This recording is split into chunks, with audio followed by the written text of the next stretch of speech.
So my name's Rob Malone. Myself and my partner Pamela, we have 53 hectares called Anakatilla Springs, and that's basically halfway between Normanville and Second Valley.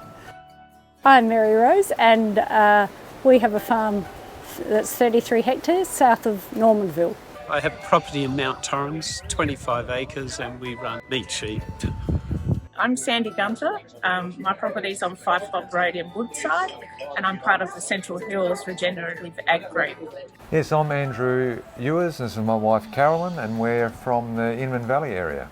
The highlight has been meeting like-minded people who have been facing the challenges of recovering their properties after fire and are really interested in looking at how we can do things differently to conventional farming. I've been able to meet people that have sort of similar interests, that are more concerned about the environment and introducing sustainable practices onto their properties.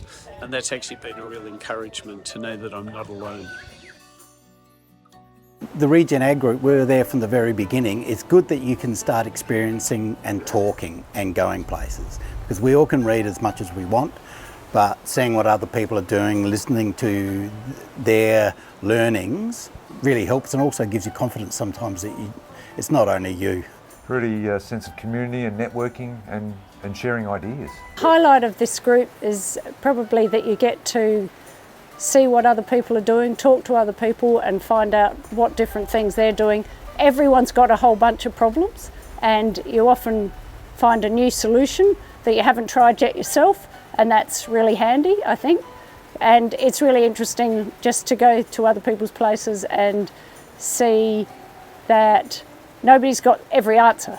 I think one of the biggest highlights for me was the dung beetles field day, and just getting to see some dung beetles in action and getting some thoughts on applying that to our property. There was no fencing on our property when we were there, so we were gradually adding more paddocks, trying to make them smaller. We have a watercourse, we're keeping the animals out of that and trying to work on improving the pastures as well as improving the natural area as well.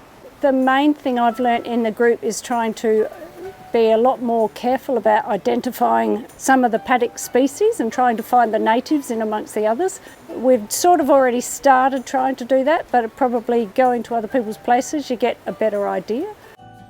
Dung beetles, just learning about what we can do to help them and not kill them off with drenches and things like that. So we're now looking to make sure we don't use any drenching that is likely to kill them basically. So we want to really cultivate the dung beetles on our property. Some of the people in our group have been trialling different pasture mixes, looking at trying to get diversity in the pasture to build organic carbon, but also encourage microbial activity. I think I'm taking a much closer look at what's happening in my pastures. I'm not so worried about weeds as perhaps I was.